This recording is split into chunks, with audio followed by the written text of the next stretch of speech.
उसके बाद है हमारे पास कुछ required information for design a tool, जो कि हमको पता होना चाहिए। जब भी आपके पास कोई प्लास्टिक कंपोनेंट आता है, कस्टमर आपसे ये कहता है कि सर मुझे इसका टूल डिजाइन चाहिए, tool design in the sense mould design चाहिए। तो आपको कस्टमर से ये कुछ इन्फॉर्मेशन होती है जो आपको कस्टमर से पूछ लेना चाहिए पहले से ही। कस्टमर हैंड पे आपको पता होना चाहिए कि ये इन्फॉर्मेशन आपके पास पूरी होना चाहिए, है ना, ठीक है, रिगार्डिंग मशीन और regarding component, plastic component. Okay, तो first to step by step हम लोग एक एक पॉइंट को देखते हैं इसमें, ठीक है। पहला जो पॉइंट है वो है कंपोनेंट, ठीक है। तो हमारे पास सबसे पहले कंपोनेंट होना चाहिए, या तो कंपोनेंट की 2D ड्राइंग अवेलेबल होना चाहिए, या तो हमारे पास उसका 3D मॉडल होना चाहिए, ठीक है। अगर 3D मॉडल नहीं है और 2D ड्राइंग, अगर फॉर एग्जांपल 2D ड्राइंग तो कम से कम होना ही चाहिए अगर रिवर्स इंजीनियरिंग का कोई प्रोडक्ट हो, अगर एनपीडी का प्रोडक्ट हो, न्यू प्रोडक्ट डिजाइन का, न्यू प्रोडक्ट डेवलपमेंट का हो, तो बात अलग है, जिसका हमको पहले एक प्रोटोटाइप बनाना पड़ेगा, 3D प्रिंटिंग से उसको निकालना पड़ेगा, वो एक अलग चीज हो जाती है। लेकिन अधिकतर रिवर्स इंजीनियरिंग पे मोल्ड बनते हैं तो हमको 2D ड्राइंग या 3D मॉडल तो उसका चाहिए इन एक्सटी, स्टेप और आईजीएस फॉर्मेट में, ठीक है, ठीक है। कस्टमर से मिलेगा हमको total number of cavities, how much number of cavities you want to prepare in that mould. आप उस मोल्ड में कितने नंबर ऑफ कैविटीज चाहते हो।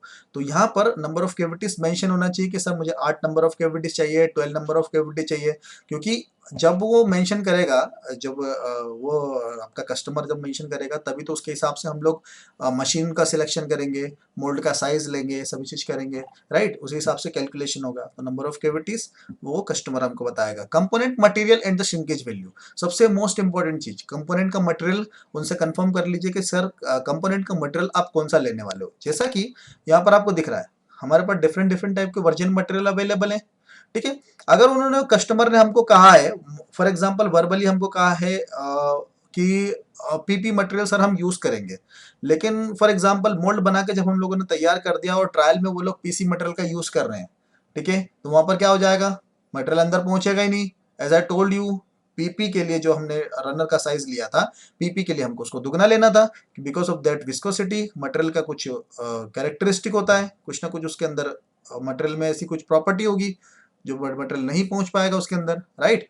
सो हमको वहां पर रिटर्न में उनसे ले लेना चाहिए कि सर आप उसमें से क्या मटेरियल यूज करने वाले हो, what is your component material. Depending upon the component material we will select the shrinkage value for that. Okay, ठीक है। थर्ड पॉइंट तक समझ में आया, first second third.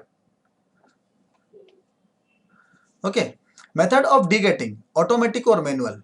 Method of degating automatic और मैनुअल मतलब होता है बेसिकली कि मेथड ऑफ डीगेटिंग, जो आपका फीड सिस्टम है, फीड सिस्टम मतलब जो आपका स्क्रू बुश है, ठीक है, जो सॉरी जो आपका स्क्रू है, आपका रनर है और गेट सिस्टम है, जो आपके कंपोनेंट से आप अलग करोगे, उसको आप ऑटोमेटिकली अलग करोगे या फिर मैनुअली अलग करोगे। ऑटोमेटिकली अलग करोगे इन द सेंस उसके अंदर आपको कुछ ना कुछ मैकेनिज्म लगाना पड़ेगा, ठीक है, कुछ मैकेनिज्म अडॉप्ट करना पड़ेगा जिससे मोल्ड की कॉस्ट बढ़ेगी। मैनुअल मतलब वो कंपोनेंट और रनर सभी एक साथ निकलेंगे, बाद में हमको मैनुअली उसको कट करना पड़ेगा बाय द कटर, ठीक है, जिसके लिए हमको एक एक्स्ट्रा लेबर लगेगा, तो वो लेबर कॉस्ट उसमें ऐड होगी, कंपोनेंट के कॉस्ट में लेबर चार्ज ऐड होगा ना वहां पर। तो यहाँ पर मेथड ऑफ डीगेटिंग ऑटोमेटिक चाहिए या फिर मैनुअल चाहिए, ठीक है।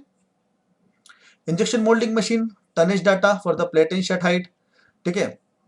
यहाँ पर इंजेक्शन मोल्डिंग मशीन का टनेज डाटा चाहिए, जहां पर उनके पास अगर इंजेक्शन मोल्डिंग मशीन अवेलेबल है, कितने टन की अवेलेबल है, 50 टन की, 80 टन की, 100 टन की या 150 टन की, जितने टन की मशीन अवेलेबल है, अगर उनके पास अवेलेबल है तो उस मशीन जिस मशीन में वो मोल्ड लगाने वाले हैं, ठीक है, तो वो मशीन का डाटा अगर हमको मिल जाएगा तो डायरेक्ट उस मशीन के स्पेसिफिकेशन के हिसाब से हम लोग मोल्ड को क्रिएशन करना स्टार्ट कर सकते हैं, ठीक है।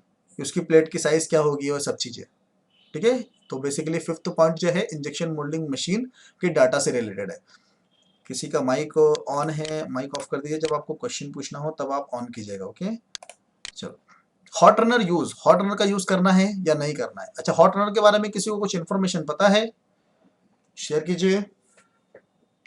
कुछ भी नहीं, हॉट रनर क्या होता है।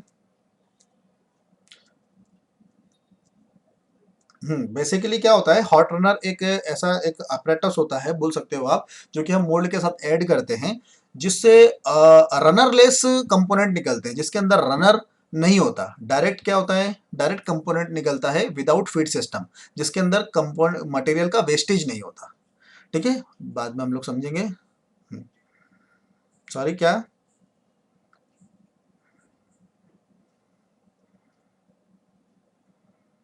हाँ नहीं, फ्लैश नहीं, अब उसको बोलते हैं रनर और स्प्रू नहीं होता।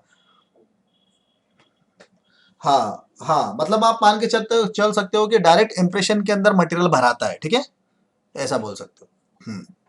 ठीक है, बाद में देखेंगे, डोंट वरी, अभी हम लोग बेसिक सीख रहे हैं थोड़ा सा। तो required production rate for the component is the last point.